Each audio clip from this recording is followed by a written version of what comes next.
নমস্কার, সবাই ভালো আছেন তো? আমি চিকেনের আজকে একটা নতুন রেসিপি বানাচ্ছি। এই এতে দিয়ে নিচ্ছি আদা বাটা আর কাঁচা লঙ্কা বাটা, সামান্য হলুদ গুঁড়ো এবং খানিকটা লঙ্কার গুঁড়ো দেবো, আমি একটু লবণ পরিমাণ মতো, আর দিয়ে দিচ্ছি জল ঝরানো টক দই। এবার এটাকে আমি একটু মেখে নিচ্ছি।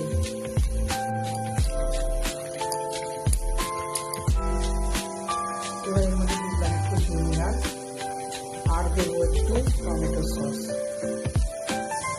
দেবো একটুখানি চিলি সস, আর দেবো সামান্য একটু সয়া সস। এবার এটার মধ্যে আমি দিয়ে দেবো ডিম ভেঙে। আমি এবার ডিমটাকে দিয়ে ভালো করে এটাকে মেখে নিচ্ছি। এর মধ্যে একটু কর্নফ্লাওয়ার ভালো করে এটাকে আমি ম্যারিনেট করে নিচ্ছি। এবার এটাকে আমি 10 থেকে 15 মিনিট রেস্টে রেখে দেবো।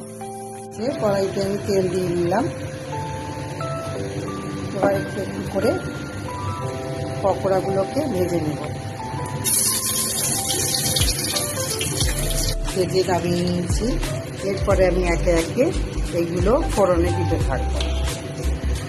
প্রথমে কড়াইতে আমি দিয়ে দিচ্ছি একটু রসুন কুচি, এটাকে দিয়ে ভালো করে একটু নাড়িয়ে নিয়ে এরপরে দিয়ে দেব পেঁয়াজ কুচি,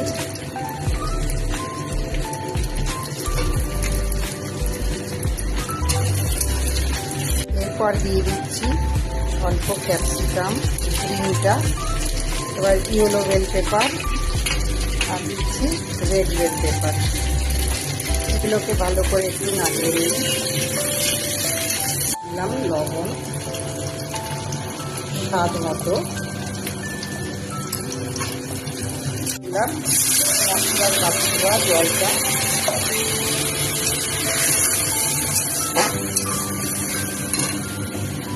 আর দিয়ে দিলাম ম্যারিনেট করে রাখা মাংসের যে মশলাটা ছিল সেটা।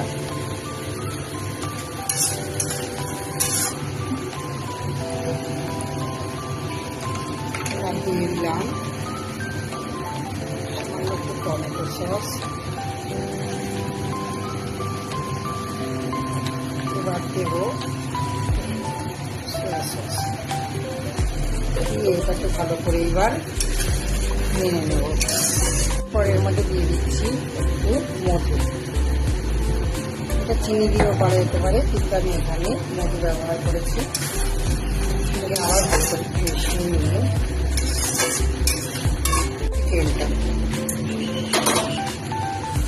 চিকেনটাকে আমি ভালো করে এবার মিশিয়ে নেব।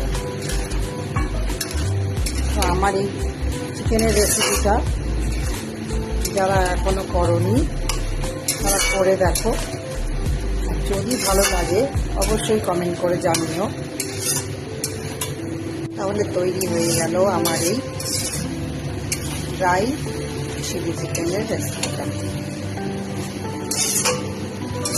আমার এই ভিডিওটাকে দেখার জন্য তোমাদের অসংখ্য ধন্যবাদ।